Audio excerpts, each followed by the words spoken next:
The door slammed shut behind 16-year-old Maya, the sound echoing through the hallway like a gunshot. Her heart pounded in her chest, the anger and humiliation flooding through her veins, her hands shaking from the adrenaline, clenched into fists as she looked back at the principal's office door, the same one she had just been unceremoniously kicked out of. They think they can just push me out, like my voice doesn't matter. But I'm not backing down. Not today. The door closed behind me, but this isn't over. It's just beginning. Maya Collins wasn't your average 16-year-old. Sure, she had the usual stuff. High school drama, a cell phone that barely stayed charged, and a killer playlist that made her feel like she was living in a music video. But underneath that was a girl with ambition that stretched far beyond the walls of her suburban high school. Maya didn't just dream big. She lived big. It wasn't because she had money or connections. It was because she knew who she was and refused to let anyone define her, especially not some small-minded school system. Maya lived in a quiet, upscale neighborhood on the edge of town, where you could find manicured lawns, white picket fences, and folks who wore their wealth like a badge of honor. People who'd look at her and think she didn't belong. They didn't know her, though. They didn't know the hours she spent working her butt off at her mom's company, a tech startup that had skyrocketed in the last few years. She didn't just sit at a desk. Maya was in the trenches, learning how to close deals, write code, and even help with the company's PR. All while juggling school, friends, and trying to hold on to a sense of normalcy. Her mom, a powerhouse CEO named Simone Collins, was a legend in the tech world. She built her business from the ground up, and every person who crossed her path, no matter their race or background, respected her. But while Simone was admired, Maya felt like she was constantly battling a world that didn't see her the way they saw her mom. Maya was the type of girl who could walk into a room and instantly command attention. But it wasn't always the kind of attention she wanted. People saw her and immediately judged her for being black, for having a mom who was a millionaire, for everything that didn't fit the cookie-cutter image of what they expected. But Maya was no stranger to this. She'd faced her fair share of racial tension ever since middle school. Back then, the whispers were subtle. A few side eyes, some offhand comments about her hair or the way she dressed. "You think you're better than us, huh?" they'd say, just loud enough for her to hear. Maya could handle it, though. She kept her head high, played it cool, and always made sure to do her best. But lately, it had been getting worse. It was the beginning of her sophomore year when it started getting real. She was sitting in the cafeteria one afternoon, minding her business, scrolling through her phone, when a group of girls from the senior class walked by. Maya didn't know them well, but they always made it a point to throw her a fake smile or a backhanded compliment. "Look at you. All chill in your fancy hoodie," one of the girls said, loud enough for her to hear. "Too bad your skin doesn't match the privilege, huh?" Maya felt the burn in her chest but didn't react. She'd learned early on that fighting fire with fire wasn't always the best way to go. But that comment stayed with her, like a shadow she couldn't shake. It wasn't the first time something like that had happened, and it definitely wouldn't be the last. But that was the thing about being black and living in a mostly white, affluent area. You constantly felt like you were fighting an invisible battle, one that no one else seemed to notice. That afternoon, when she walked into her AP history class, it hit her again, this time from someone she didn't expect. Mrs. Hartman, the teacher, was in the middle of a lecture on the civil rights movement when she casually mentioned, back then things were much more clear-cut.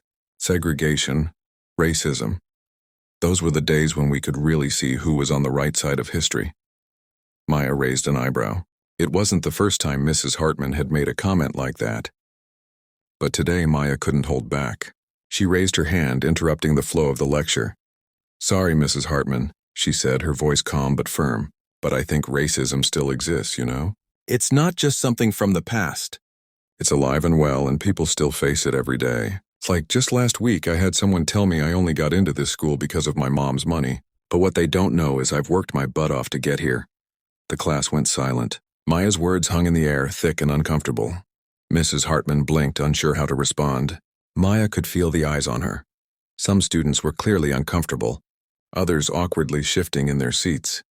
Mrs. Hartman cleared her throat and awkwardly tried to redirect the conversation.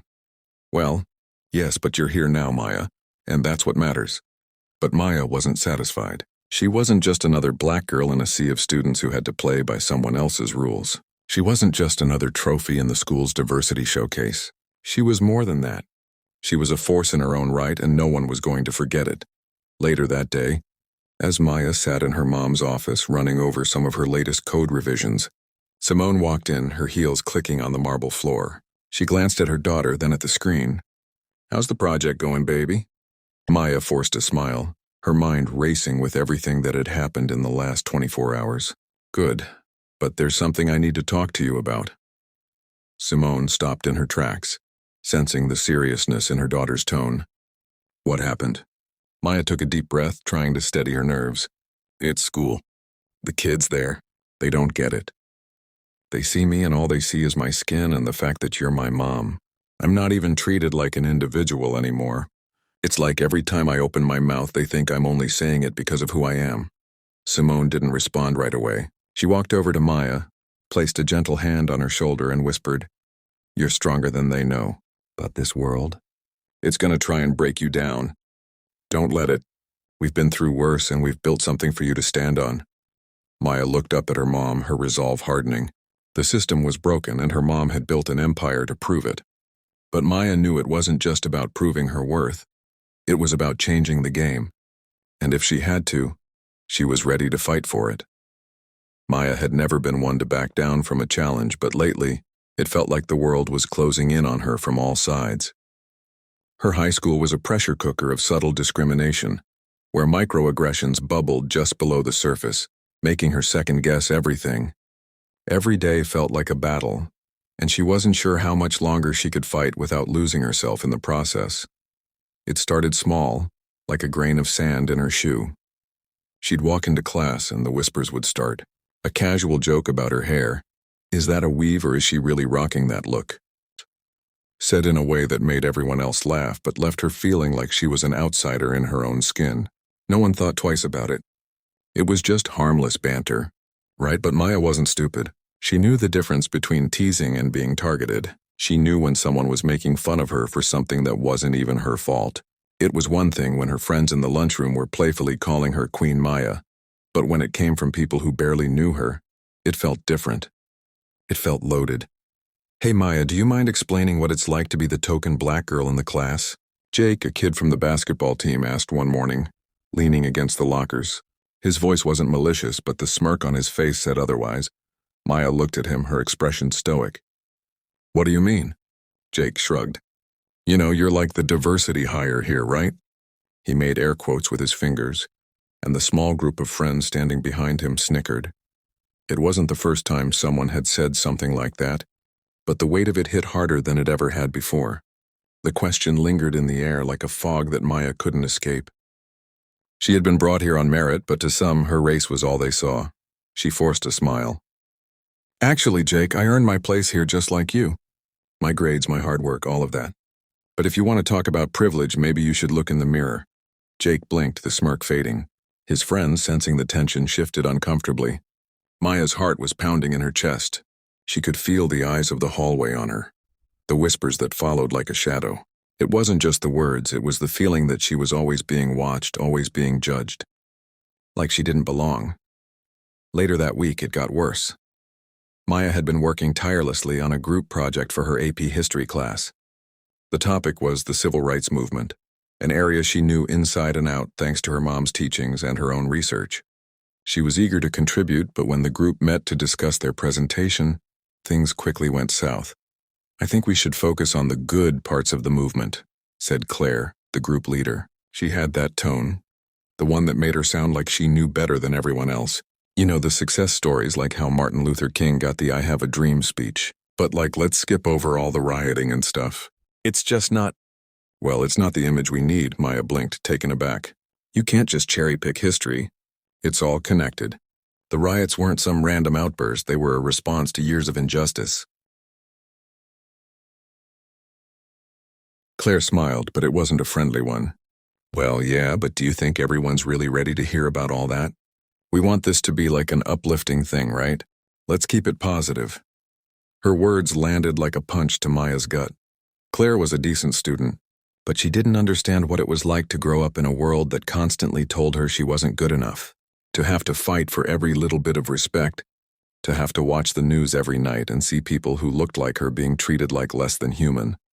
And now, Claire wanted to sanitize history, to erase the truth in favor of a more palatable version. That kind of thinking, that refusal to acknowledge the ugly truth, was a huge part of the problem. Maya felt her pulse quicken. Her hands trembled as she opened her mouth, but before she could speak, Jake, yes, the same Jake from the hallway, piped up. "I think Claire's right. We don't want people to get too, uncomfortable, you know?" The words stung worse than anything Maya could have expected. She turned to face him, locking eyes. "So what? You want to ignore everything that happened just because it's not comfortable for you? Because it doesn't fit your little bubble of privilege?" The room went silent. Her classmates exchanged nervous glances, but no one said anything. Maya took a deep breath, trying to keep herself together. This is exactly what's wrong with the world. People like you want to talk about progress, but you won't even acknowledge how far we've actually come. You want to make it all nice and neat, but it's messy. The truth is messy, and it hurts. And if you can't handle that, maybe you shouldn't be in this group. She knew she'd said too much, but she didn't care. She couldn't keep pretending like everything was fine. Like all the little microaggressions and slights weren't building up inside her. The next day, as Maya walked through the halls, she could feel the weight of their eyes on her. It wasn't just the students, it was the teachers too. Mrs. Hartman, who'd already shown signs of being out of touch, had barely acknowledged her point in class, almost as if she was uncomfortable with the conversation. Mrs. Harris, the gym teacher, had given her a sympathetic smile, but it was the kind of smile that made Maya feel like she was a problem to be fixed, not a person with a valid concern. The silent indifference was sometimes worse than the outright racism. At lunch that day, Maya sat alone, her tray untouched. She scrolled through her phone, mindlessly flicking between social media and her mom's company updates. A notification popped up, another comment from someone who had been following the thread of the school's gossip. "Bet you're too good for this school anyway, huh? Look at you, all rich and uppity." The insult stung, but Maya didn't reply. She knew better than to engage with trolls. But in that moment, something inside her snapped. She had to speak up. She had to fight back. If she didn't, nothing would ever change. Maya took out her phone, fingers shaking as she typed a message to her mom. "Mom, I need your help. Things are getting out of hand here. I can't do this alone." What Maya didn't know, though, was that what was happening in school was only the beginning. Things were about to get a lot worse. Maya's fingers hovered over her phone as the tension of the last few days settled in. The storm that had been brewing had finally hit its peak. The moment she hit send on that message to her mom, she knew there was no going back. Maya wasn't just standing up for herself anymore. She was standing up for something much bigger. Within hours, the whole school knew what had happened. The students who had once whispered behind her back were now openly commenting on her social media posts, some even congratulating her for speaking out, while others threw insults and accusations her way. It felt like her life had been put under a microscope. Her mom, Simone Collins, was quick to respond. Within an hour, she was on a phone call with the school's principal, demanding answers. Maya sat in her room, her phone buzzing with notification after notification, but she couldn't bring herself to look at it. Instead, she paced back and forth, thoughts racing. She had finally spoken out against the way she was treated, but it felt like no one really cared, no one except her mom. That hurt more than she was willing to admit. It wasn't just about her own dignity anymore. It was about how the world saw people like her, people from her community. It was about how they could walk all over her because they thought they could. Later that evening, the call came in. "Maya!" Her mom's voice crackled through the speaker. "We need to talk." Simone had spoken to the principal, but what came next was a surprise. The school had agreed to meet with them both the following morning to discuss the situation. Simone wasn't one to back down from a fight, especially when it came to her daughter. But the fact that they had even agreed to a meeting felt like a small victory. The problem, though, was that the principal, Ms. Mitchell, had made it clear that Maya would have to be the one to apologize. Maya didn't even blink when she heard that part. She was used to being asked to apologize for things she didn't even do. It wasn't just a personal insult, it was a system-wide slap in the face. Her mom knew it too. "Don't apologize for standing up for yourself," Simone said, her voice firm. "You didn't do anything wrong. You have the right to speak up. But I want you to listen, understand what they say, and be ready to defend your position." The next morning, Maya and Simone walked into the principal's office. Maya's heart raced, but she kept her shoulders back, her gaze steady. The moment she stepped into that office, she felt like she was walking into a battlefield. Ms. Mitchell, the principal, sat behind her polished desk, her fingers tapping on the surface as she looked at Maya through narrowed eyes. The room was eerily quiet except for the occasional shuffle of paper. Maya's stomach churned, but she didn't look away. She wasn't going to let anyone push her around anymore. "Thank you for coming in this morning, Ms. Collins, Maya," Ms. Mitchell began, her voice forced. "We understand that there have been some tensions in your classes recently, and we want to address them. But I'm afraid we're going to have to ask Maya to apologize for the outburst she caused in the group project. That's not the kind of behavior we want to foster here at Westbrook High." Maya clenched her jaw. Her mom, standing beside her, gave her a silent nod of encouragement. Simone's presence was like armor, but Maya knew this fight was hers. "I'm not apologizing for standing up for myself or for calling out the ignorance I see around me," Maya said, her voice calm but unwavering. "The real problem here is that I was expected to stay silent, to let people act like I don't matter. But I do matter. We all matter. And it's about time someone said something." Ms. Mitchell's face twitched slightly, but she didn't say anything at first. The silence stretched thick with discomfort. It was clear that the conversation wasn't going how she had anticipated. "I don't think you understand, Maya," Ms. Mitchell finally said, her voice a little sharper now. "We're trying to keep the peace here. You're making waves for nothing. You need to be careful, or you could end up making this school a target for complaints. People like to complain about diversity initiatives, and you're drawing unnecessary attention to things that aren't that big of a deal." The words hung in the air like poison. Maya could feel her mother's anger simmering beside her. But Maya had heard enough. "Is that how you really see it? A diversity initiative?" Maya asked, her tone biting. "I'm not some project or initiative. I'm a student here. And the only thing that's not a big deal is how you're pretending like this isn't happening. Like you can't see the way the system is set up to favor people like you, not people like me." Simone stepped forward, her voice cold and firm. "Maya's right. You've let this go on long enough. This isn't just about one student speaking out. It's about the systemic issues that have been ignored for years. You can't just sweep this under the rug anymore. You'll answer for it. I'm not backing down until you fix this." Ms. Mitchell's face went pale. She had underestimated Maya, and worse, she had underestimated Simone. The principal tried to backtrack, but the damage was done.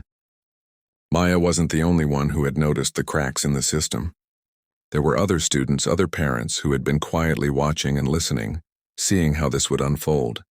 As the meeting wrapped up, Maya felt like she had taken a small step in the right direction. But she wasn't done yet.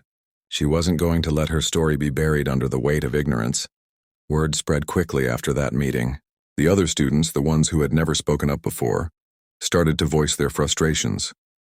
The quiet whispers began to grow louder. The school, in all its attempts to protect its image, had inadvertently sparked a movement. As Maya walked out of the principal's office, she felt something she hadn't felt in a long time. Hope. She had done more than defend herself. She had stood up for the silent voices around her, and in that moment, Maya knew her fight had just begun. The real battle was still ahead. The weight of the meeting still hung heavily in the air as Maya walked out of the principal's office with her mom by her side. It should have been a victory. It should have been a moment where Maya could finally take a breath, knowing her mom had her back, knowing the system had been challenged. But the truth? It felt like a hollow win. The tension was thick in her chest, a knot she couldn't untangle. But that was nothing compared to what was waiting for her outside.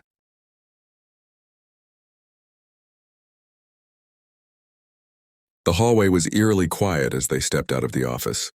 Maya tried to ignore the stares from the students standing around, the whispers that followed her like a second skin. But she couldn't. Every glance felt like a dart to her chest. Her blood boiled, but she didn't show it. She was stronger than this. But as soon as they turned the corner, Maya froze. There, at the end of the hall, was Jake and his crew, the guys from the basketball team who had been spreading the rumors, mocking her, and now standing in her way. Maya could see the smirk on Jake's face before he even said anything. She knew what was coming. "You think you're special now, huh?" Jake's voice was a mix of mockery and malice. The others laughed, a sound that made Maya's skin crawl. Simone stepped in front of her, shielding her daughter with the same intensity that had carried her through every battle she'd fought in her life. "You don't talk to her like that." Simone's voice was low, steady, but dangerous. "You don't have any idea what you're dealing with." Jake wasn't scared. If anything, he seemed to get a kick out of it. "Oh, I know exactly what I'm dealing with. You're just some rich CEO's daughter. You think that makes you untouchable?" He sneered. "Newsflash, sweetie. You ain't better than anyone here. Not me, not my friends. You're just another black girl who thinks she can talk back and get away with it." The words hit harder than anything he could have physically thrown at her. Maya's heart pounded in her chest as she fought to stay calm. She wanted to scream. She wanted to slap that smug look off his face. But her mom, Simone, was already moving. "I've dealt with people like you before," Simone said, her tone cold but piercing. "People who think their privilege gives them the right to tear others down. Well, it doesn't. You've crossed a line, and I'm not going to stand by while you try to intimidate my daughter." Jake didn't back off. He stepped closer to Simone, trying to close the gap, but his eyes were still on Maya, like he was trying to get under her skin. "What, you gonna call your lawyer now? Is that how you handle problems? You don't think this is real? You think you can just throw your money and your power around and make everything go away?" Maya could feel the heat rising in her chest like an inferno. The injustice was so raw, so brutal, that it hurt to even breathe. She had dealt with moments like this before, but today it was different. Today it felt like everything had led to this. The years of being overlooked, underestimated, and dismissed were coming to a head, and that's when it happened. Before Maya could even react, Jake pushed her. Not a playful shove, not some joking get-out-of-my-way nudge. No, this was a full-on push, the kind that sent Maya stumbling backward, her feet slipping on the floor as her balance faltered. Time seemed to slow as Maya's back hit the lockers with a sickening thud. The air knocked out of her lungs as pain shot through her spine. She gasped, struggling to catch her breath. For a split second, everything was a blur. The faces around her, the echo of her head hitting the lockers, the stares of the students who had gathered to watch. Simone's voice cut through the fog, but it sounded distant. "Don't you ever put your hands on my daughter again." But Maya couldn't focus on anything but the rage building inside her. This wasn't just a fight. It wasn't just some guy picking on her for no reason. This was about something bigger, something that had been festering for years. She wasn't going to let it slide, not now, not after everything she'd been through. She stood up, her hands shaking with fury, her legs unsteady but determined. Jake took a step back, surprised at how quickly she recovered. "You don't get it, do you?" Maya's voice was thick with emotion. Her eyes locked onto his with a fire that was impossible to ignore. "This isn't about me. This is about everyone who's ever been pushed down, ignored, treated like they don't matter. You think you can just get away with this because you're white and popular? You think that's enough to make you untouchable?" Jake scoffed, his friend still watching in amusement. But his confidence was fading, replaced by a flicker of uncertainty. Maya took a step forward, her voice rising with every word. "People like you are the reason I've had to fight my whole life, to prove that I'm just as good, just as smart, just as capable as anyone else. But you know what? I'm done fighting for your approval. I'm done pretending like I don't deserve to be here." Her voice broke, but she didn't stop. "You have no idea what it's like. To have every inch of your worth questioned. To have people like you think that they can say whatever they want and get away with it, because you're just some girl from the wrong side of town. Well, guess what? I'm not going anywhere. I'm not backing down." The air around them seemed to crackle with tension.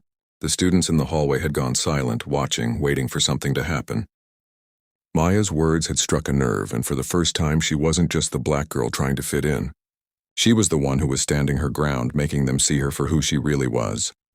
Jake's face twisted in anger, but he didn't push her again. He didn't have to. The moment had shifted. The power had moved. Simone stepped closer to Maya, placing a hand on her shoulder, offering a quiet strength that Maya could feel seep into her bones. "You're stronger than they'll ever know," Simone whispered. Maya nodded, her tears barely held back by the rush of adrenaline. The fight wasn't over. But right then, standing face to face with her oppressor, with the injustice of it all weighing heavily on her shoulders, she knew one thing for sure. She wasn't going to lose this battle. She would make them see her. Maya didn't expect things to change overnight. She knew the road ahead would be long, full of bumps and barriers. But what happened next was nothing short of revolutionary. The school board had no choice but to address the situation. Parents, students, even teachers had come together to rally behind Maya. The whispers she had feared in the hallways turned into conversations that couldn't be ignored. The students who had once been silent began to speak up, And for the first time in years, Maya saw hope in the eyes of her peers. It wasn't just about standing up for herself anymore. Maya had become the face of something bigger, a movement, a force for change. Her story spread, and what had started as one girl's fight for dignity turned into a conversation about systemic racism, privilege, and the importance of seeing people for who they truly are. The meeting with the principal had been the turning point. They had promised Maya that they would review the school's policies on racism and discrimination. There was no longer a clear-cut distinction between the oppressed and the oppressors. The lines were blurred now, and Maya wasn't going to let them forget it. Her mom, Simone, was right beside her every step of the way. They'd received an outpouring of support from communities all over the city, people who had witnessed the injustice and wanted to make sure it didn't happen again. But even as the school promised change, Maya couldn't shake the feeling that the work had only just begun. There were still too many systems in place that sought to break her down. Too many institutions that didn't care to see the truth unless it was shoved in their faces. In the days following the incident, Maya found herself being called into meetings with teachers, staff, and even a few fellow students. It was surreal. For years, she had been fighting the quiet battles, sitting through history lessons that erased her experiences, listening to casual racist remarks and brushing off microaggressions like they were just a part of life. But now people were listening. She could see it in their eyes. They weren't just looking at her as a diversity project or some stereotype. They were seeing her as Maya, the girl who wasn't afraid to speak out, to challenge the system. It wasn't easy. There were days when Maya felt like everything was stacked against her. And even with all the progress, the scars of that day lingered. She thought about how her fight wasn't just about one school or one incident. It was a reflection of everything that was wrong with society. The fact that she had to fight so hard to be seen, to be heard, spoke volumes about the world she lived in, and yet she pressed on. In one of her talks with her mom, she said, "I didn't ask for this fight, but it's not about me anymore, is it?" Simone had looked at her, her face softening. "No, baby. It's never been about you alone. It's about everyone who's been silenced, everyone who's been pushed to the side, and you're giving them a voice." Maya's heart swelled with pride, but there was also a heaviness there. She knew that her activism, her voice, was something that would resonate far beyond this moment. But it would take more than just standing up against one person or one incident. It would take real change, real work. And Maya wasn't going to stop until she saw that change happen. The school held an assembly days later, where Maya was invited to speak. She stood at the podium, the weight of every word hanging in the air. "Racism is not a thing of the past," she started, her voice steady but powerful. "It's not something that's overcome or fixed, it's alive. It's here. But so are we, and we're not going to let it take us down. We're going to keep fighting together. And if you're not part of the solution, you're part of the problem." The applause that followed wasn't just from her friends or the people who had supported her. It was from everyone. Students, teachers, even the ones who had turned a blind eye for so long.